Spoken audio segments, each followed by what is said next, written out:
Hello, my name is Charles Botts, and I am a subject matter expert and trainer with KRA Corporation, working out of the North Central Connecticut contract. I'd like to welcome you to this training on Workforce Development WIA 101. In this training, you will be introduced to the Workforce Investment Program. The Workforce Investment Act, or WIA, is one of two that make up the vast majority of services offered throughout the American Job Center's one-stop locations network. This training will provide you with key terms and essential concepts that will serve to orient you to WIA. At the conclusion of this training, you will be better familiar with who the program is trying to serve, how the service delivery mechanism operates, as well as the services provided as a result of the WIA program. Thank you again for your time, and I hope you find this training to be both informative and helpful. In order to better understand and appreciate the Workforce Investment Act and its components, it is important to recognize what led to its formation. The modern workforce movement began some 50 years ago when the Comprehensive Employment and Training Act, or CETA, was signed into law by President Nixon. CETA was an extension of the Works Progress Administration program from the 1930s and was designed to train low-income individuals as well as those that had been designated as long-term unemployed and provide them with jobs in the public service. The intent was also to provide individuals with marketable skills that would help them find permanent full-time employment.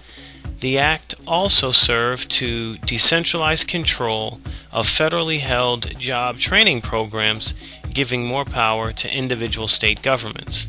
In 1983, President Reagan signed the Job Training Partnership Act into law, or JTPA. The legislation was designed to improve the employment status of disadvantaged young adults, dislocated workers, and other individuals with barriers to employment. JTPA consisted of on-the-job training programs, job search assistance, general education, and work experience programs, with the overall goal of improving an individual participant's occupational skills.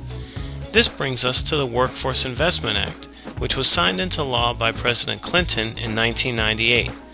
WIA reforms the federal job training program and creates new comprehensive workforce investment system measures. The reform system is intended to be customer-focused by helping Americans access the tools they need to manage their careers through the gathering of high-quality services and information. WIA also intended to help U.S. companies find highly skilled workers. WIA accomplishes this through the 5 titles: the authorization of youth, adult, and dislocated workers, the establishment of the workforce investment area, development of a youth workforce system, creation of the one-stop system, and creation of the Workforce Investment Board. The creation of the Workforce Investment Board ensured that there was a central repository at the local level to receive and distribute federal funds that were not subject to the same level of bureaucracy as traditional government entities were. The Workforce Investment Board, however, many times is appointed by the governor of the state in which that particular WIB is located. It must include a specified number of elected officials in addition to business leaders and community organizers on the board. The One-Stop Center is a facility centrally located such that the surrounding community is able to access it and the services that are made available, not only through the WIB, but also the State Department of Labor and other workforce organizations. One-stops are meant to be convenient resource centers that serve the public. The development of the youth workforce system meant that youth could now access the same level of service as their adult counterparts, and that local governments would set aside money for employment programs and opportunities meant specifically to serve youth. Workforce investment areas are designated zones for business development and investment. These locations are determined locally and are meant to encourage job creation and business growth.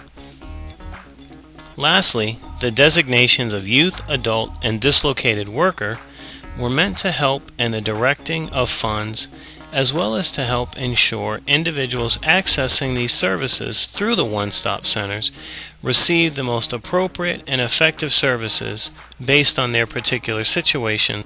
The Workforce Investment Board is made up of the Workforce Board of Directors, the Workforce Investment Board staff, and contractors. The Board of Directors is a composite organization made up of business professionals, community leaders, representatives from adult and higher education, as well as elected officials. They serve as the strategic voice and guiding light of the WIB.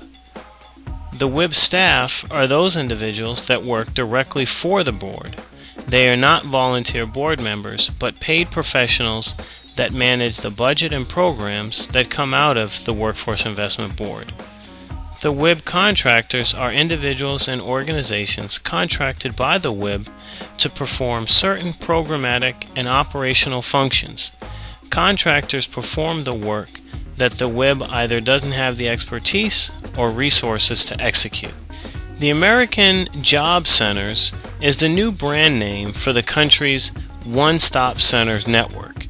In an attempt to bring uniformity of brand experience and service delivery, in his second State of the Union address, President Obama rebranded the country's one-stop centers as the American Job Centers Network.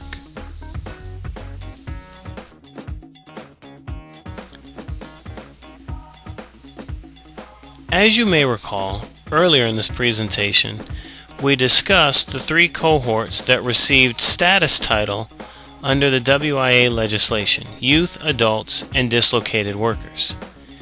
An individual's designation at an American Job Center is determined by their age, income, employment status, and additional factors. WIA customers, depending on which designation is received, will have some impact on the types of services that they have access to, and the eligibility level will also play a significant role in the programs in which a WIA customer may engage in.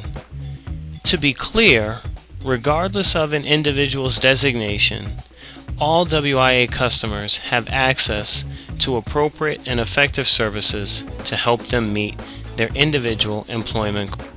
All of the services offered throughout the American Job Centers network can be organized into one of two categories: either core or intensive level services. Intensive services describe all of the services made available to eligible customers that have been registered in either the WIA or TANF programs. We will discuss TANF programs in more detail in coming presentations. Core services refer to everything else that is offered out of the American Job Centers locations. The core services programs do not require registration or eligibility. They are general services made available to the entire public. I hope that you have found this brief introduction to the Workforce Investment Act and the Workforce Investment Act programs to be informative and enlightening. I trust that this will serve to make you a more productive member of the team and help you to serve your customers at the highest level. Thank you so much for your time. Take care.